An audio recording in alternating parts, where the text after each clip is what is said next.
പത്രങ്ങളിൽ പ്രിന്റ് ചെയ്തു വന്നതാണ്.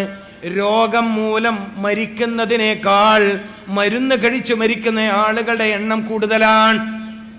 രോഗം കാരണത്താലല്ല ആളുകൾ മരിക്കുന്നത്, പലപ്പോഴും മരുന്ന് കാരണത്താലാണ് നമ്മളിൽ പലരും നേരത്തെ മരിക്കേണ്ടി വരുന്നത്. ഇതെന്റെ യുവാക്കൾ പഠിക്കട്ടെ. രോഗം വരണോ രോഗം വരാതിരിക്കണോ എന്നവർ ചിന്തിക്കട്ടെ, തീരുമാനിക്കട്ടെ. രോഗം വന്നിട്ട് ആളുകൾ മരിക്കുന്നതിനേക്കാൾ എങ്ങനെ ആള് മരിക്കണത്? മരുന്ന് കുടിച്ചിട്ട്. എന്റെ അഭിപ്രായമാണോ? അല്ല. ലോകം തന്നെ ബഹുമാനിക്കുന്ന ഇന്ത്യയിലെ പ്രഗത്ഭനായ ഒരു ഡോക്ടർ പറഞ്ഞതാണോ? അത് രേഖയാണ്. എന്താ പറഞ്ഞത്? രോഗം പിടികൂടിയിട്ട് മരിക്കുന്നതിനേക്കാൾ രോഗവർദ്ധനവല്ല ആളുകളെ മരിപ്പിക്കുന്നത്. ഇത് വളരെ പ്രശസ്തമായി ഞാനത് ഫോട്ടോ എടുത്ത് കൊണ്ടുവന്നിട്ടുണ്ട്. ഞാൻ സദസ്സിലെവിടെയും കാണിക്കാറൊന്നും ഇല്ലെങ്കിലും നിങ്ങളിൽ കാണാത്തവരുണ്ടെങ്കിൽ അങ്ങനെയൊക്കെ പറഞ്ഞിട്ടുണ്ടോ എന്ന് നിങ്ങൾക്ക് സംശയമുണ്ടെങ്കിൽ നിങ്ങളിൽ ആളുകൾക്ക് കാണാൻ വേണ്ടി ഞാനിത് കൊണ്ടുവന്നിട്ടുണ്ട്. മനസ്സിലാക്കണം പ്രിയപ്പെട്ടവരെ, നിങ്ങൾ മനസ്സിലാക്കേണ്ട വിഷയമാണ്. രോഗം പിടികൂടിയിട്ട് മരിക്കുന്നതിനേക്കാൾ ആളുകൾ മരിക്കുന്നത് മരുന്ന് കുടിച്ചിട്ട്. മരുന്ന് വേണോ വേണ്ടേ? മരുന്നില്ലാത്ത ജീവിതം വേണോ വേണ്ടേ? നിങ്ങൾ ചിന്തിക്കണം. മരുന്നില്ലാത്ത ജീവിതം വേണോ വേണ്ടേന്ന് നിങ്ങൾ ചിന്തിക്കണം പ്രിയപ്പെട്ടവരെ. നിങ്ങൾ ചിന്തിക്കണം. നിസ്സാര കാര്യമല്ല. എന്താ, നിങ്ങളിൽ ഒരാളെങ്കിലും ഇത് കാണണമല്ലോ. നിങ്ങളെ സദസ്സിലിരുന്ന ഒരാളെങ്കിലും അയാളുടെ ഫോട്ടോ സഹിതമുള്ള റിപ്പോർട്ടാണ്.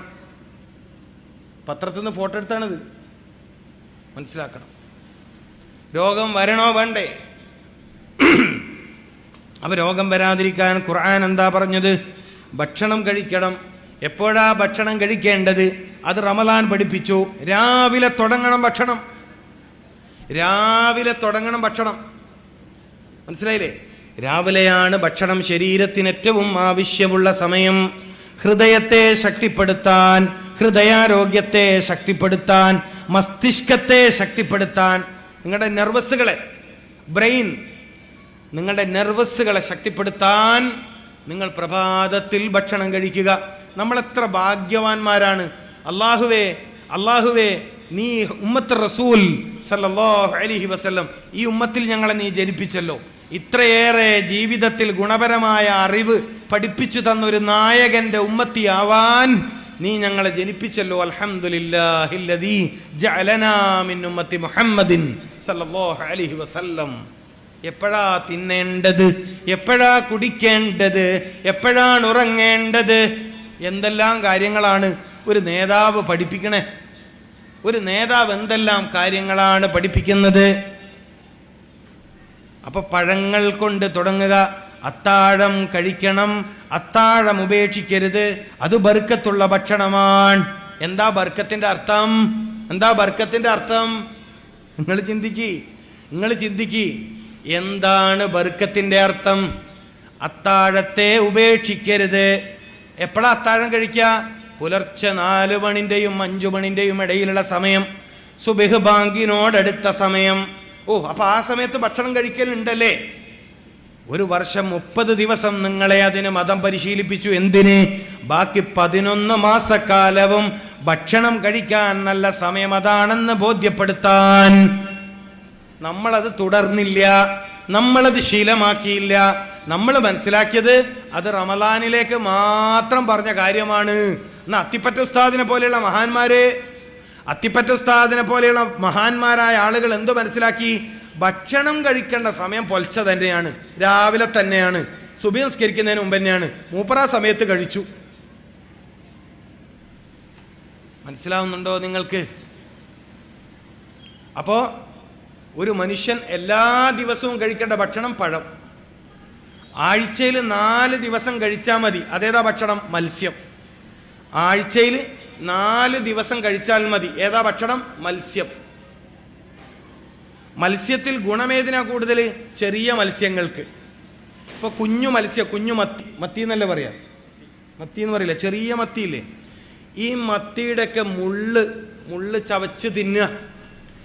പണ്ടുള്ള ആള് പറയലുണ്ട്, മെല്ലെ തിന്നാലും മുള്ളും തിന്നാന്ന് പറയലുണ്ട്. ഇവിടെ പറയലുണ്ടോ അത്? ഇല്ല അല്ലേ? നിങ്ങളൊന്നും പറയില്ലല്ലോ. എന്താ മെല്ലെ തിന്നാൽ മുള്ളും തിന്നാം. അതിൻ്റെ അർത്ഥം എന്താണ്? ഞാൻ നേരത്തെ പറഞ്ഞ മാതിരി മെല്ലെ ചവച്ചരച്ചിട്ടാണ് ഭക്ഷണം കഴിക്കേണ്ടത്. എന്നെങ്കിലേ തടിക്ക് ഗുണം കിട്ടുന്ന മുള്ള് നിനക്ക് തിന്നാൻ പറ്റൂ എന്ന് അതിൻ്റെ അർത്ഥം. നമ്മൾ പിന്നെ മുള്ള് തിന്നലില്ല, പൂച്ചക്കാ കൊടുക്കുക. പൂച്ച ഉണ്ടെങ്കിൽ പൂച്ചക്ക് കൊടുക്കും. അതുകൊണ്ട് പൂച്ചക്ക് 4 കാലിന് സൂക്കേടില്ല. നമുക്കാകെ 2 കാലേ ഉള്ളൂ, 2 ഡാമേജാ.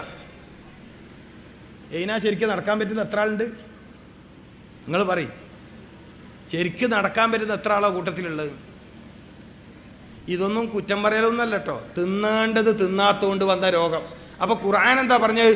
തിന്നാൽ രോഗം വരൂല. അത് എവിടുന്നാ പഠിക്കേണ്ടത്? റസൂലുള്ളാഹി സല്ലല്ലാഹു അലൈഹി വസല്ലമ തങ്ങളിൽ നിന്ന്, അവിടുത്തെ അനന്തരവന്മാരിൽ നിന്ന്, സ്വഹാബി വര്യന്മാരിൽ നിന്ന്, റളിയല്ലാഹു അൻഹും, അഇമ്മത്തിൽ നിന്ന്, പൂർവസൂരികളായ പണ്ഡിതരിൽ നിന്ന്. മനസ്സിലാകുന്നുണ്ടോ? മെല്ലെ തിന്നാൽ. ഇപ്പൊ തൈറോയിഡിന്റെ പ്രശ്നം എല്ലാ പെണ്ണുങ്ങൾക്കും അറിയില്ലേ? തൈറോയിഡ് പ്രശ്നം നിസാര സംഭവമാണോ? ഇത് നിസാരാണോ? നിങ്ങളിൽ പലർക്കും തൈറോയിഡിന്റെ കംപ്ലൈന്റ് ഉണ്ടെന്ന് വെച്ചോ.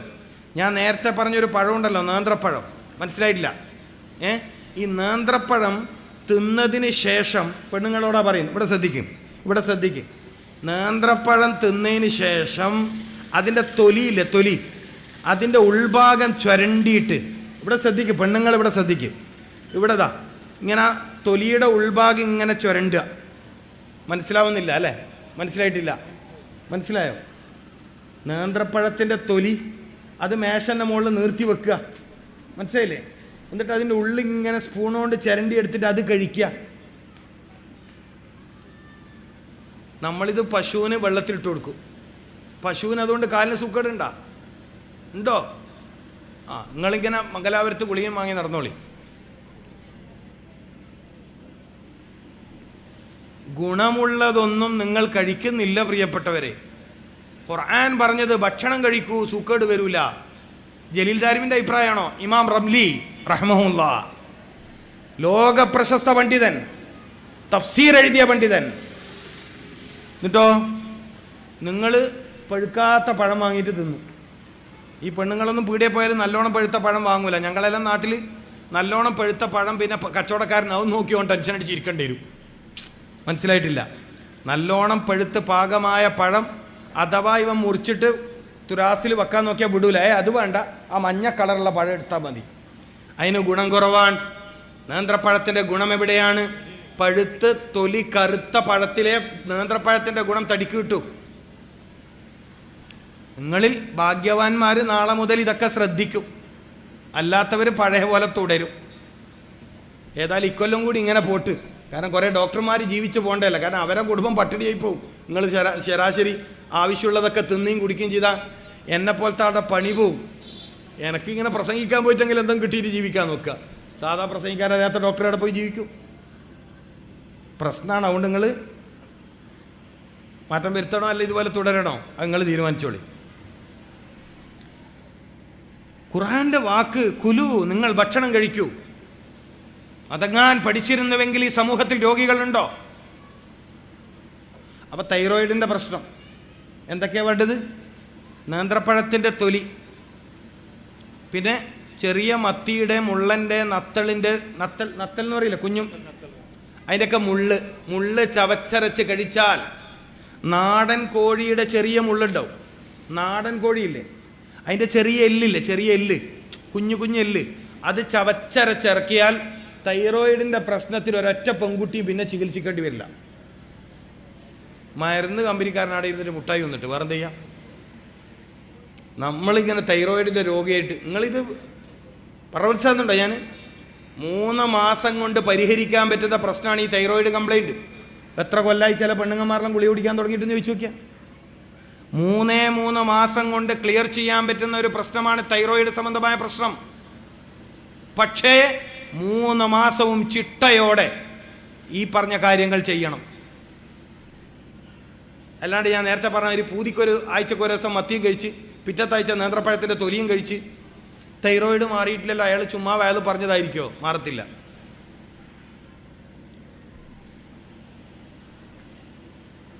പിന്നെ ചില ആളുകൾക്കൊന്നും വീട്ടിൽ മരുന്നിലേക്ക് ഒരു സമാധാനക്കേടാണ്. അങ്ങനെയുള്ള കൗമുണ്ട്, മരുന്ന് തീർന്നാ ബേജാറുള്ളവർ. മരുന്നില്ലെങ്കിൽ പ്രയാസം. മരുന്നില്ലാണ്ട് എങ്ങനെയാ മുന്നോട്ട് പോവുക? മരുന്ന് വേണ്ട എന്ന് വെക്കുന്ന ഇതാ റിപ്പോർട്ട് ഇവിടെ ഉണ്ട് കേട്ടോ, കാണേണ്ടവർ.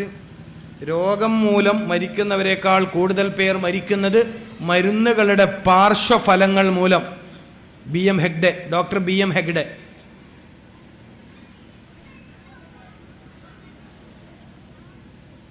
ഞാനതാ പറഞ്ഞത്, നമ്മുടെ സമൂഹത്തിൽ ഏറ്റവും മരുന്ന് കുടിക്കുന്നവർ ഈ സ്ത്രീകളാണ്. ഇവരുടെ കാര്യത്തിൽ നമ്മളൊരു തീരുമാനം എടുക്കണം.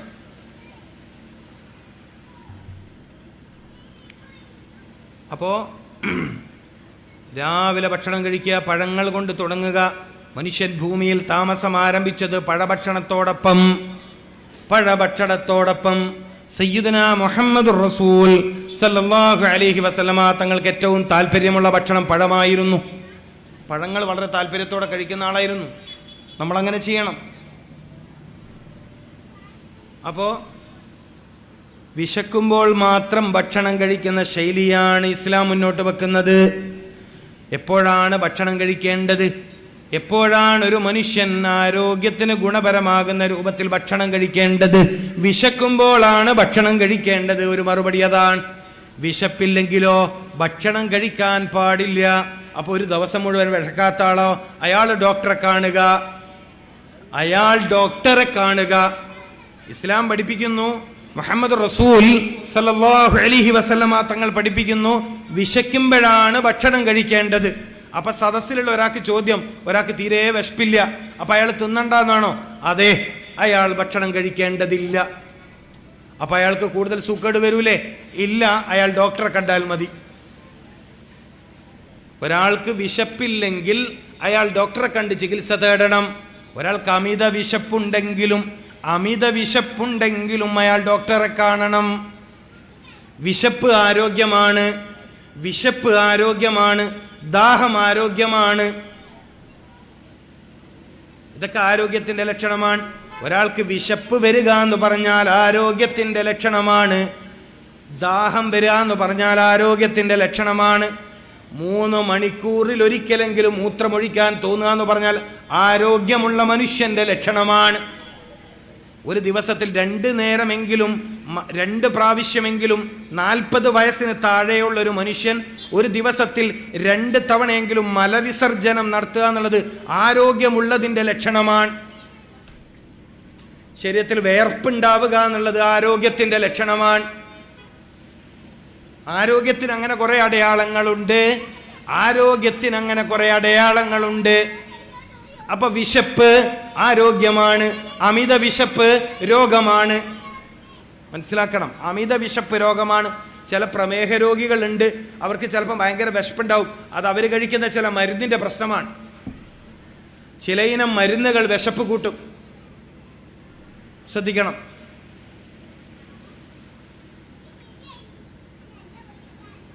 അപ്പോൾ പ്രമേഹ രോഗികളായ ചില സഹോദരന്മാർക്ക് രാവിലെ തന്നെ പഴം കഴിക്കുക എന്ന് പറഞ്ഞാൽ, ഞങ്ങളോട് ഡോക്ടർമാർ മധുരം കഴിക്കണ്ട എന്ന് പറഞ്ഞുകൊണ്ട് ഇപ്പം പഴം കഴിക്കില്ലല്ലോ.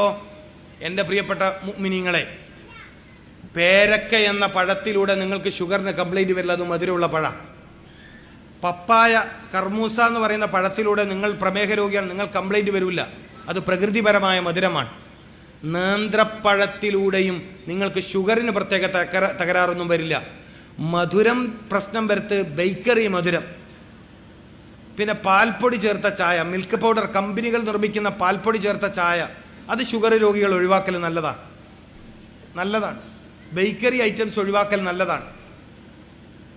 പിന്നെ ബ്രോയിലർ ചിക്കൻ ഒഴിവാക്കുന്നത് നല്ലതാണ്. പിന്നെ ചെമ്മീൻ, അയക്കൂർ, ആവോലി പോലത്തെ വലിയ കൊഴുപ്പുള്ള സാധനങ്ങൾ ഒഴിവാക്കൽ നല്ലതാണ്. തീരെ പറ്റൂല എന്നല്ല, ഒഴിവാക്കൽ നല്ലതാണ്. അതിലൊക്കെയാണ് ശ്രദ്ധിക്കേണ്ടത്. അല്ലാതെ നേന്ത്രപ്പഴത്തിലും പേരക്കയിലും പിന്നെ പപ്പായയിലും നിങ്ങൾ പേടിച്ച് ബേജാറായി മാറി നിൽക്കണ്ട. ഞാൻ പഴം കഴിക്കണമെന്ന് പറഞ്ഞപ്പോൾ കുറേ പ്രമേഹ രോഗികൾക്ക് ബേജാറുണ്ടാവേ, അതുകൊണ്ടാണ് ഞാനിത് ഓർമ്മിച്ച് പറഞ്ഞത്. അവർ ശ്രദ്ധിക്കേണ്ട കാര്യം ഇതൊക്കെയാണ്. അള്ളാഹു എല്ലാവരെയും ആരോഗ്യമുള്ള ജീവിതത്തിലേക്ക് എത്തിച്ചേരട്ടെ. ഞാൻ ഇനി ഒരു 5 മിനിറ്റ് കൂടി മാത്രമേ സംസാരിക്കുള്ളൂ, കാരണം എനിക്ക് 11 മണിക്കത്തെ ട്രെയിനിന് പോകണം. നാളെ സുബീക്ക് 5 മണിക്ക് വേറെ സ്ഥലത്ത് പരിപാടിക്ക് പോകേണ്ടതാണ്. അപ്പോൾ 8 മണിക്ക് പ്രസംഗം തുടങ്ങാൻ പറ്റുമെന്ന് കരുതിയിരുന്നു. 2 മണിക്കൂർ പ്രസംഗിക്കണമെന്നാണ് ഞാൻ ആഗ്രഹിച്ചിരുന്നത്, പക്ഷെ അതിന് പറ്റിയില്ല, 8:30 ആയി. അപ്പോൾ ഒരു 5 മിനിറ്റ് കൂടി പറയും, കാരണം ഇല്ലെങ്കിൽ എൻ്റെ യാത്ര ബുദ്ധിമുട്ടാവും. യാത്ര ബുദ്ധിമുട്ടായാലും നാളത്തെ 2 പരിപാടി പ്രശ്നമാവും. പറഞ്ഞാൽ മനസ്സിലായില്ലേ? അപ്പോൾ കുറച്ച് കാര്യങ്ങൾ നിങ്ങൾക്ക് പഠിക്കാൻ പറ്റുന്ന കുറച്ച് കാര്യം പറഞ്ഞിട്ടുണ്ട്. എല്ലാ കാര്യങ്ങളും ഒറ്റ ദിവസം പഠിക്കാൻ പറ്റില്ലല്ലോ. പിന്നെ എപ്പോഴെങ്കിലും അള്ളാഹു തൗഫീഖ് ചെയ്ത് വരാൻ അവസരം ഉണ്ടെങ്കിൽ അന്ന് ബാക്കി കാര്യം നമുക്ക് പഠിക്കാം. മനസ്സിലായില്ലേ? അപ്പോൾ മാത്രമല്ല, രാത്രി ഉറക്കൊഴിഞ്ഞാൽ പകൽ തീരെ ഉറങ്ങാത്ത ഒരാളാണ് ഞാൻ. എനിക്ക് പകൽ ഉറങ്ങാൻ സമയമില്ല. സാധാരണ നമ്മളെ ബഹുമാനപ്പെട്ട ഉസ്താദുമാർ, വയത് പറയുന്ന ഉസ്താദുമാർ തന്നെ അവർക്ക് പകല് വിശ്രമമാണ്. എനിക്ക് ആശുപത്രിയിൽ പോയി രോഗികളെ നോക്കണം. കാരണം നാളത്തെ ടോക്കൺ ഇന്നേ അവർ കൊടുത്തു വെച്ചിട്ടുണ്ടാവും. നാളത്തെ ടോക്കൺ ഇന്നേ കൊടുത്ത് വയത് പറയാൻ പോയി എന്ന് പറഞ്ഞാൽ എനിക്ക് പകൽ ഉറങ്ങി ക്ഷീണം മാറ്റാൻ സമയമില്ല. മനസ്സിലാക്കണം. ഞാനിന്ന് ഹോസ്പിറ്റലിൽ നിന്നാണ് ഇങ്ങോട്ട് വന്നേ. സാധാരണ ഉസ്താദുമാർ പള്ളിയിൽ നിന്നാണ് ഉസ്താദുമാർ വയതിന് വരിക. അപ്പം ഇന്ന് വന്നത് പിന്നെ ഒരു ഉസ്താദ് അല്ലാത്തത് കൊണ്ട് തരക്കേടില്ല. ഞാൻ വന്നത് ഹോസ്പിറ്റലിൽ നിന്നാണ്. മനസ്സിലാക്കണം. അപ്പോൾ എനിക്ക് പകല് ജോലിയുള്ളതുകൊണ്ട് രാത്രി ഉറക്കൊഴിയാൻ കഴിയില്ല. അതുകൊണ്ട് ഞാൻ പ്രസംഗം നിർത്തുകയാണ് കേട്ടോ. ഒരു രക്ഷയിൽ നിങ്ങൾ വിചാരിക്കേണ്ട വേഗം നിർത്തിയിട്ട് എന്താ പോയെന്ന് വിചാരിക്കരുത്. കാരണം എനിക്ക് മാക്സിമം ഒരു സ്ഥലത്ത് 2 മണിക്കൂറേ പറയാനൊക്കെ ഉള്ളൂ. പിന്നെ 11 മണിക്കാണ് ട്രെയിന്. റോഡ് വളരെ പ്രയാസമാണ്. സ്പീഡിൽ വണ്ടി പോകാൻ കഴിയില്ല. നമ്മളാ ഡ്രൈവർ എങ്ങനെ ബുദ്ധിമുട്ടിയിട്ടാണ് ഇവിടെ എത്തിച്ചെന്നറിയും. 8:05 ആകുമ്പോഴത്തേക്ക് മൂപ്പരുടെ എത്തിച്ചിന്. പക്ഷേ പിന്നെ നമ്മളെല്ലാവരും എത്താനും വൈകി. ഇന്നലെ തുടങ്ങിയതുപോലെ ഇന്നും വൈകും എന്നൊക്കെ കരുതിയിട്ടായിരിക്കും. സാരമില്ല. ഏറ്റവും പ്രധാനപ്പെട്ട ഒരു പോയിന്റ് ഞാൻ നിങ്ങൾക്ക് പറഞ്ഞു തന്നിട്ടുണ്ട്. അതെന്താണ്? ഭക്ഷണം ശ്രദ്ധിച്ചാൽ തന്നെ സർവ്വരോഗത്തെ ഇല്ലാണ്ടാക്കാൻ പറ്റും.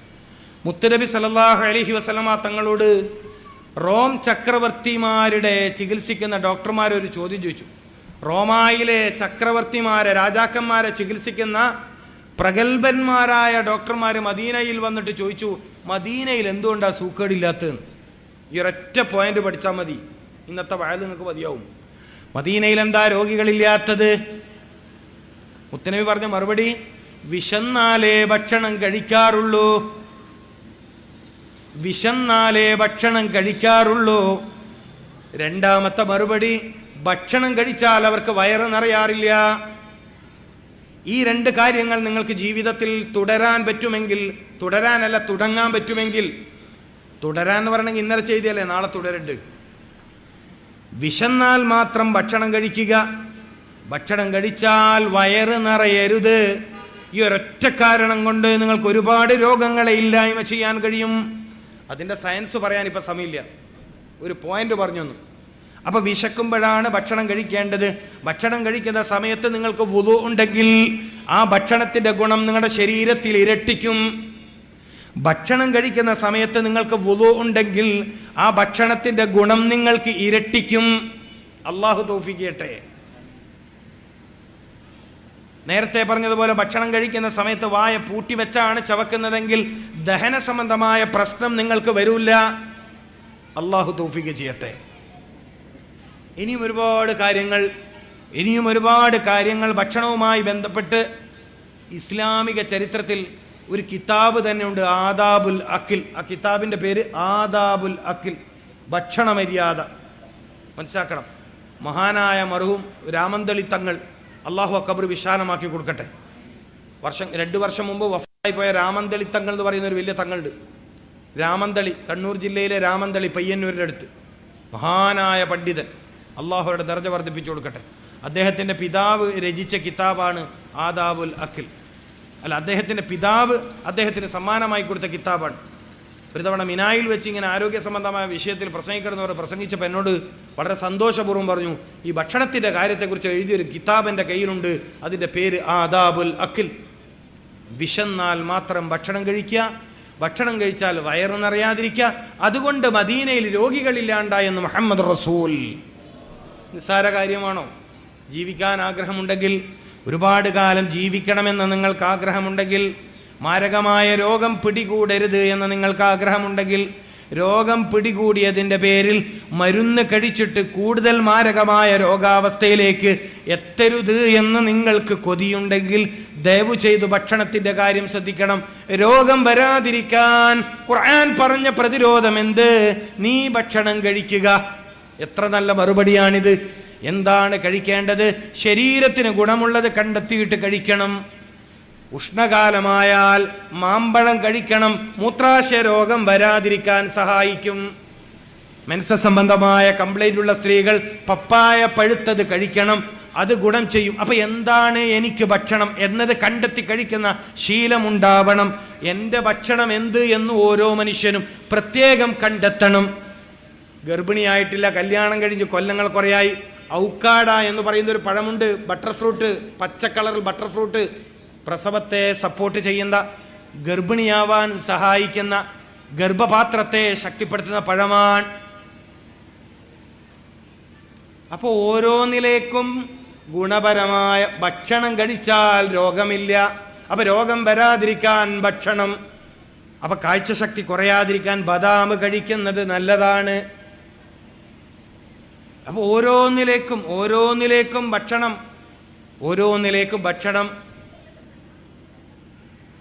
വളരെ പ്രധാനപ്പെട്ട ഒരു വിഷയമാണ്. അതുകൊണ്ടാണ് ഈ ഭൂമിയിലെ മനുഷ്യന്റെ ഏറ്റവും അടിസ്ഥാനപരമായ 3 കാര്യങ്ങൾ ഏതൊക്കെ? ഒന്ന് ഭക്ഷണം, മറ്റൊന്ന് വസ്ത്രം, മറ്റൊന്ന് പാർപ്പിടം. വീട് നിർമ്മാണത്തിലെ അപാകത കൊണ്ടുവരുന്ന രോഗങ്ങൾ ഒരുപാട് പറയാനുണ്ട്. പ്രസംഗം നിർത്തല്ലേ, പറയാൻ കഴിയില്ല. നിങ്ങൾ നിർമ്മിച്ച വീടിന് സംഭവിച്ച അപാകത കൊണ്ട് നിങ്ങൾക്ക് വരുന്ന രോഗമുണ്ട്, പറയാൻ സമയമില്ല. രോഗങ്ങളെ തടഞ്ഞു നിർത്താൻ വീട്ടുമുറ്റത്ത് നടയേണ്ടുന്ന അത്തി പോലോത്ത മരം, അത്തിപ്പഴത്തിന്റെ മരം, തെങ്ങ് ഇപ്പൊ ഇത് കണ്ടില്ല പള്ളിയുടെ മുമ്പിൽ, അവിടെ തെങ്ങല്ലേ അത് തെങ്ങാണോ? ഇപ്പൊ വീട്ടിന്റെ മുറ്റത്തൊരു തെങ്ങ് നടുക, എന്നിട്ട് ആ തെങ്ങിന്റെ ഓലയിൽ തട്ടിയ കാറ്റ് നമ്മുടെ നെഞ്ഞിന് തട്ടുക, അതിന്റെ ഗുണമുണ്ട്, പറയാൻ സമയമില്ല. അപ്പൊ വീട് നിർമ്മാണത്തിലെ അപാകത കൊണ്ടുവരുന്ന രോഗങ്ങളുണ്ട് പ്രിയപ്പെട്ടവരെ. വസ്ത്രം ധരിക്കുന്നതിലെ അപാകത കൊണ്ടുവരുന്ന രോഗമുണ്ട്. ടൈറ്റായ പാൻറ് ധരിക്കുന്ന ചെറുപ്പക്കാർക്ക് എന്തെല്ലാം സൂക്കേട് വരും. സംഭവം നല്ല ഫാഷനാണ്, പക്ഷേ എല്ലാ ദിവസവും ടൈറ്റായ പാൻറ് ധരിച്ച് നടക്കുന്ന ചെറുപ്പക്കാർക്ക് വരുന്ന രോഗം പറയാനുണ്ട്. ഒരുപാട് കാര്യങ്ങൾ പഠിക്കാനുണ്ട്. ഇത്തരമൊരു വിഷയം ചർച്ചക്ക് തിരഞ്ഞെടുത്ത ബഹുമാനപ്പെട്ട മഹല്ല് ഭാരവാഹികൾ ഞാൻ അങ്ങേയറ്റം അഭിനന്ദിക്കുകയാണ്. നിങ്ങൾ ഈ മഹല്ല് നിവാസികൾക്ക്, ഈ നാട്ടുകാർക്ക് നിങ്ങൾ ചെയ്തു കൊടുത്ത വലിയൊരു സേവനമാണ്. ഇത് തുടങ്ങിയിട്ടേ ഉള്ളൂ. ഇതൊരുപാട് പഠിക്കാനുണ്ട്. ഓരോ രോഗങ്ങളും വരുന്ന വഴികളെക്കുറിച്ച് മനസ്സിലാക്കാനുണ്ട്. ഏറ്റവും പ്രധാനപ്പെട്ട, എല്ലാവർക്കും ഒരുപോലെ ഉപകാരപ്പെടുന്ന ഭക്ഷണവുമായി ബന്ധപ്പെട്ട കുറഞ്ഞൊരു കാര്യം മാത്രമേ ഞാൻ തുടങ്ങി വെച്ചിട്ടുള്ളൂ. വെള്ളം പറയാനുണ്ട്. കുടിക്കുന്ന വെള്ളത്തെക്കുറിച്ച് ഒരുപാട് കാര്യം പറയാനുണ്ട്. കിണർ വെള്ളത്തെക്കുറിച്ച്, ബോർവെൽ വെള്ളത്തെക്കുറിച്ച്, കുഴൽക്കിണറിലെ വെള്ളത്തെക്കുറിച്ച്, പലപ്പോഴും രുചികരമെന്ന് കരുതി നമ്മൾ കുടിച്ച ബോട്ടിൽ വെള്ളങ്ങളെക്കുറിച്ച്, പേരിൽ മിനറൽ വാട്ടറാണെങ്കിലും ആ ബോട്ടിലിൽ മിനറൽസ് ഉണ്ടോ എന്നതിനെ കുറിച്ച് ഒരുപാട് കാര്യങ്ങൾ ചർച്ച ചെയ്യാനുണ്ട്. വെള്ളം കുടിക്കാത്തതിൻ്റെ പേരിൽ വരാൻ സാധ്യതയുള്ള, മതിയായ അളവിൽ വെള്ളം കുടിക്കാത്തതിൻ്റെ പേരിൽ വരാൻ സാധ്യതയുള്ള മൂത്രാശയ രോഗത്തെക്കുറിച്ചും കിഡ്നി സംബന്ധമായ അപകടത്തെക്കുറിച്ചും ഈ സമൂഹം ബോധവൽക്കരിക്കപ്പെടേണ്ടതുണ്ട്. മനസ്സിലാക്കണം. അങ്ങനെ ഒരുപാട് കാര്യങ്ങൾ നമുക്ക് പഠിക്കാനും മനസ്സിലാക്കാനുമുണ്ട്. അള്ളാഹു നമുക്കതിലേക്കുള്ള വഴി എളുപ്പമാക്കി തരട്ടെ. അള്ളാഹു നമ്മളെ അതിലേക്കുള്ള വഴി എളുപ്പമാക്കി തരട്ടെ. സയ്യിദുനാ മുഹമ്മദ് റസൂൽ സല്ലല്ലാഹു അലൈഹി വസല്ലം ജീവിതത്തിലെ വലിയ സൗഭാഗ്യമാണ്, നമുക്ക് അള്ളാഹു നൽകിയ വലിയ സൗഭാഗ്യമാണ്. ഏറ്റവും ശരിയായ ജീവിത വിജയത്തിന്റെ മാർഗങ്ങൾ പഠിപ്പിച്ചു തന്ന ദൂതരാണ്. ആ വഴി പഠിക്കുക. നമ്മൾ ഏറ്റവും ലാസ്റ്റത്തെ ഒരു വാക്കുകൂടി പറഞ്ഞ് ഞാൻ പ്രസംഗം നിർത്താൻ. ഇന്ന് വ്യാപകമാകുന്ന രോഗങ്ങളെക്കുറിച്ച്, ഇന്ന് സമൂഹത്തിൽ വ്യാപകമാകുന്ന രോഗങ്ങളെക്കുറിച്ച് പൊതുവെ ഡോക്ടർമാർ പറയുന്ന ഒരു പേരുണ്ട്, ലൈഫ് സ്റ്റൈൽ ഡിസീസ്, ജീവിതശൈലി രോഗം. കേട്ടിട്ടോ? ജീവിതശൈലി രോഗം എന്നാണ് ഇന്ന് വ്യാപകമായി. ക്യാൻസർ, കരൾ രോഗം, കിഡ്നി രോഗം, അതുപോലെ അറ്റാക്ക്, പിന്നെ സ്ട്രോക്ക്, പക്ഷാഘാതം, പെട്ടെന്നൊരു ഭാഗം തളർന്ന് കിടപ്പിലാവുക, എല്ല് തേയ്മാനം, ഇതൊക്കെ ജീവിതശൈലി രോഗമാണ്. രോഗം വരാത്ത ശൈലിയുണ്ട്. ജീവിതത്തിൽ ഒരിക്കലും നിങ്ങളെ രോഗം പിടികൂടാതെ ജീവിക്കാൻ പറ്റുന്നൊരു ശൈലിയുണ്ട്. ആ ശൈലിക്ക് അറബിയിൽ പറയുന്ന പേരാണ് സുന്നത്തുർ റസൂൽ സല്ലല്ലാഹു അലൈഹി വസല്ലം. ഇത്തിബാഉർ റസൂൽ സയ്യിദുനാ മുഹമ്മദ് റസൂൽ സല്ലല്ലാഹു അലൈഹി വസല്ലമ തങ്ങളെ ജീവിതത്തിന്റെ കാര്യത്തിൽ തുടരാൻ അല്ലാഹു സുബ്ഹാനഹു വ തആല നമുക്കെല്ലാവർക്കും തൗഫീക്ക് നൽകട്ടെ. മാരക രോഗങ്ങൾ പേമാരിയായി മനുഷ്യ സമുദായത്തിന്റെ ജീവിതത്തിന്മേൽ തിമിർത്ത് പഴിയുന്ന കാലം, പ്രയാസകരമായ രോഗം കാരണം, സഹിക്ക പറ്റാത്ത വേദന കാരണം ആളുകൾ മരണം കൊതിച്ചു പോകുന്ന കാലമാണിത്. ഖുർആൻ പറയണം, ഹദീസ് പറയണം, രോഗമുക്ത സമൂഹത്തെ, രോഗമില്ലാത്ത സമൂഹത്തെ ഖുർആനിലൂടെ സാധ്യമാക്കാൻ കഴിയുമെന്ന് നമുക്ക് ബോധ്യപ്പെടുത്താൻ കഴിയും. അള്ളാഹു തൗഫീഖ് നൽകട്ടെ. ഞാൻ പ്രസംഗം നിർത്തുകയാണ്. ഞാൻ പറഞ്ഞു വന്നത്, വിശുദ്ധ ഖുർആനിൽ രോഗം വരാതിരിക്കാനുള്ള വഴി പറഞ്ഞിട്ടുണ്ട്. അതിലൊരു കാര്യം മാത്രമാണ് തുടങ്ങി വെച്ചത്. 1.25 മണിക്കൂർ സമയമായി. ഒരു വിഷയമേ തുടങ്ങി വെച്ചിട്ടേ ഉള്ളൂ. ആ വിഷയം തീർന്നിട്ടില്ല. പലതും പറഞ്ഞിട്ടില്ല. ചിക്കനും തൈരും ഒന്നിച്ച് കഴിച്ചാൽ വരുന്ന അപകടത്തെക്കുറിച്ച് ഞാൻ പറഞ്ഞിട്ടില്ല. ചിക്കൻ ബിരിയാണി കഴിക്കുമ്പോൾ തൈര് കൂട്ടി കഴിച്ചാലുള്ള ബുദ്ധിമുട്ട് ഞാൻ പ്രസംഗിച്ചിട്ടില്ല. സമയമില്ല.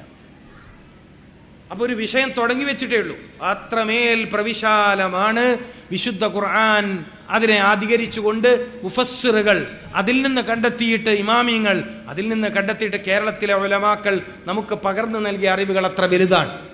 ഇത് തുടങ്ങി വെക്കാനെങ്കിലും ഈ റബീഉൽ അവ്വൽ മാസത്തിൽ നമുക്ക് അള്ളാഹു അവസരം തന്നത് അൽഹംദുലില്ലാഹ് വലിയ ഭാഗ്യമാണ്. അള്ളാഹു ഈ മജ്ലിസിൽ ഈ ഒരുമിച്ച് കൂടിയവരിൽ എന്തെങ്കിലും പ്രയാസമുള്ള രോഗമുള്ളവരുണ്ടെങ്കിൽ അവർക്ക് അള്ളാഹു ശിഫ കൊടുക്കട്ടെ. അള്ളാഹുവെ, ഞങ്ങൾ മുഅ്മിനീങ്ങൾ എല്ലാവർക്കും ഈമാൻ ശക്തിപ്പെടുത്തി തരണേ അള്ളാഹ്. അള്ളാഹുവെ, ഞങ്ങൾ ഈ ഒരുമിച്ചുകൂടെ മുഴുവൻ ആളുകൾക്കും ഈമാൻ നിലനിർത്തി തരണേ തമ്പുരാന്. രോഗമുള്ളവരുണ്ടെങ്കിൽ അവർക്ക് ശിഫ നൽകണേ അള്ളാഹ്. ശിഫ നൽകണേ അള്ളാഹ്. ആഫിയത്ത് പ്രദാനം ചെയ്യണേ അള്ളാഹ്. ദീർഘായുസ്സ് നൽകണേ അള്ളാഹ്. പെട്ടെന്നുള്ള മരണത്തെ തൊട്ട് ഞങ്ങളെല്ലാവരെയും കാത്തുരക്ഷിക്കണേ തമ്പുരാനെ. അള്ളാഹുവെ, അപകടം നിറഞ്ഞ ഒരു ലോകത്താണ് ജീവിക്കുന്നത്. ഞങ്ങൾക്കെല്ലാവർക്കും സലാമത്ത് നൽകണേ അള്ളാഹ്.